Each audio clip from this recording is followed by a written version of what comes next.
एक बार की बात है, किशनगढ़ नामक गांव में एक धोबी अपने गधे के साथ रहता था।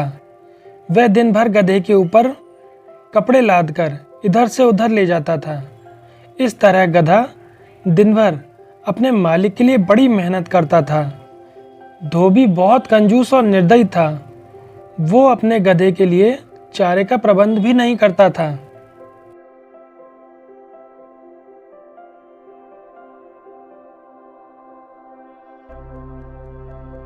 मौका मिलने पर गधा घास चरने जंगल चला जाया करता था। क्योंकि वहां आसपास खाने के लिए कुछ भी नहीं था, गधा बहुत कमजोर हो गया था। एक दिन गधा घास चरते हुए काफी दूर निकल गया, जहां उसकी मुलाकात एक सियार से हुई। अरे गधे भैया, तुम इतने दुबले पतले कैसे हो गए? तुम्हारी तबीयत तो ठीक है ना? अब क्या बताऊं सियार भाई, मेरा मालिक बहुत निर्दयी है। वो पूरा दिन मुझसे काम कराता है और खाने को कुछ भी नहीं देता। मुझे ही अपने लिए यहाँ वहाँ खाना ढूंढना पड़ता है। बस इतनी सी बात, समझो तुम्हारे भुखमरी के दिन बीत गए। यहाँ पास ही में एक सब्जी का बाग है, वहाँ तरह तरह की सब्जियाँ उगी हुई हैं। मैंने बाग में जाने की एक जगह भी ढूंढ ली है। बस उसी रास्ते से हर रात हरी सब्जियाँ खाकर घर वापस आ जाता हूँ और अपना शरीर तंदुरुस्त कर रहा हूँ। तुम भी मेरे साथ आया करो ताकि तुम्हारी भी सेहत 2 दिनों में ठीक हो जाए।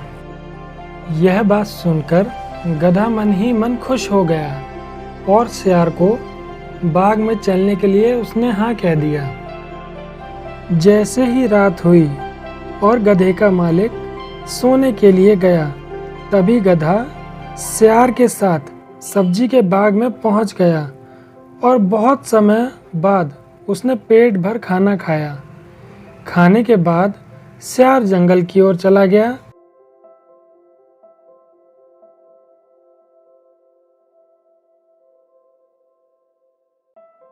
और गधा अपने मालिक के घर वापस आ गया।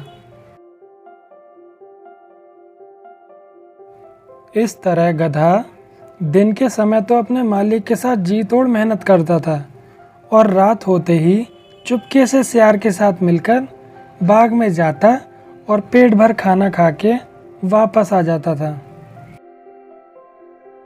अब धीरे धीरे गधे का शरीर पहले से तंदुरुस्त होने लगा था। उसके बालों में भी अब चमक आने लगी और चाल में मस्ती आने लगी थी। वो अपने भुखमरी के दिन भूल गया। एक दिन गधा सब्जी खाकर खुशी से झूम रहा था कि सियार ने पूछा, अरे दोस्त, क्या हो गया? तुम क्या बीमार हो? तुम्हारी तबीयत तो ठीक है ना? हाँ, मेरी तबीयत तो एकदम ठीक है। इतना स्वादिष्ट खाना खाकर मैं खुशी से झूम रहा हूँ। अरे नहीं गधे भाई, इतना ज़ोर से मत बोलो। तुम ये मत भूलो कि हम यहाँ चोरी करके सब्जियाँ खाते हैं। अरे सियार भाई, तुम तो एकदम जंगली हो। तुम संगीत के बारे में क्या जानो? मैं अपनी जान बचाना जानता हूँ। तुम अपनी आवाज़ को बंद करो, इसी में हमारी भलाई है। गधा सियार की बात का बुरा मानकर उससे बहस करने लगा। तुम मेरी आवाज़ को बेसुरा बोलकर मेरी बेइज्जती कर रहे हो। हम गधे संगीत का तो बहुत आदर करते हैं। वो तो तुम जैसे मूर्ख के समझ में नहीं आएगा। मैं मूर्ख और जंगली ही सही, पर एक मित्र के नाते मेरी सलाह मानो और अपना मुंह बंद रखो, नहीं तो खेत का चौकीदार जाग जाएगा। अरे मूर्ख सियार, मेरा संगीत सुनकर खेत का चौकीदार क्या, खेत का मालिक भी मेरी वाहवाही करेगा। सियार ने गधे से हाथ जोड़कर कहा, गधे भाई, मेरी गलती का एहसास मुझे हो गया है। तुम एक महान गायक हो। मैं मूर्ख सियार तुम्हारे गले में फूलों की माला का हार डालना चाहता हूँ। मैं अभी माला लेके आता हूँ, लेकिन तुम मेरे जाने के बाद ही गाना गाना शुरू करना। ताकि मैं तुम्हारा गाना समाप्त होने तक माला लेके लौट सकूं। गधे ने ऐसा ही किया और सियार वहां से सीधा जंगल की ओर भाग गया। गधा सियार के जाने के कुछ समय बाद फिर से गाना गाने लगा। उसके चिल्लाने की आवाज़ सुनकर खेत का चौकीदार उसकी तरफ लाठी लेकर भागा।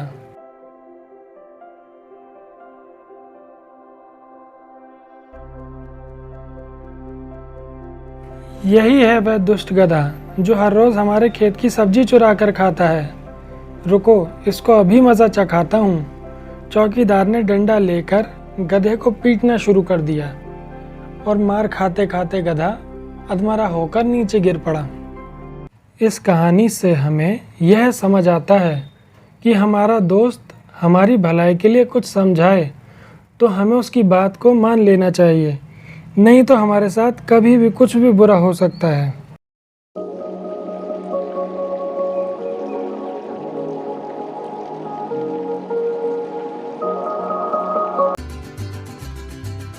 सर्दियों का मौसम चल रहा था।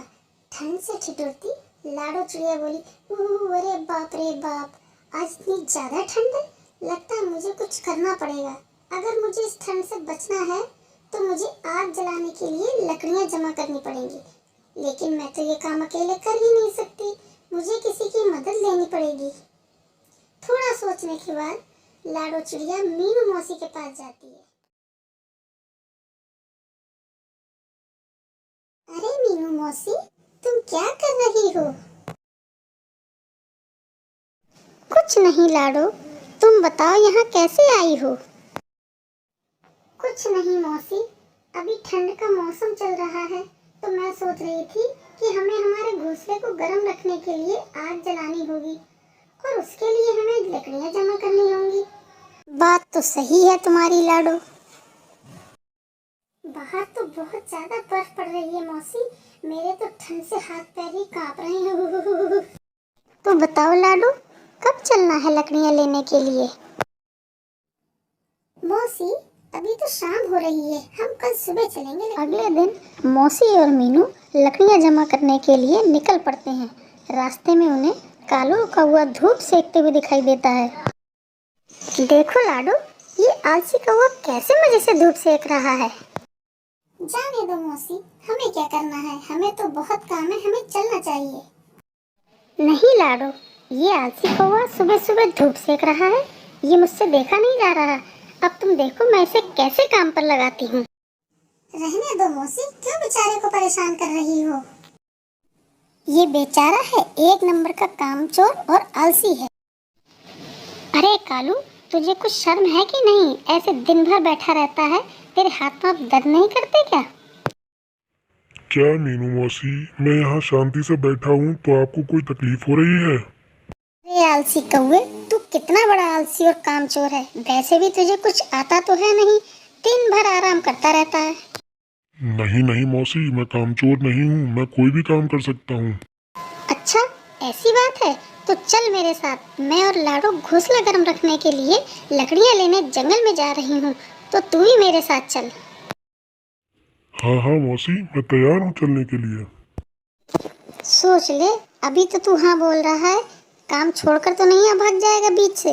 अगर तूने ऐसा किया तो मैं तुझे अपने झुंड से निकाल दूंगी, फिर ठिठुरते रहना ठंड में। नहीं नहीं मौसी, मैं चल रहा हूँ ना तुम्हारे साथ। ये मौसी भी ना किसी को भी अपनी बातों में फंसा लेती है।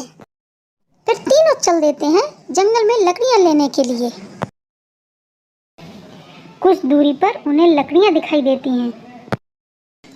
तीनों लकड़ियाँ उठाकर घोंसले के पास आ जाते हैं। लाडो, तुम्हारा घोंसला तो बहुत ही छोटा है, इन लकड़ियों को हम अपने घर ले चलते हैं। कालू भैया, मौसी ठीक कह रही है, चलो हम मौसी के ही घर चलते हैं। तीनों मिलकर लकड़ियों को मौसी के घर में रख देते हैं। लाडू कहती है, मौसी चलो कुछ और लकड़ियाँ लेकर आते हैं।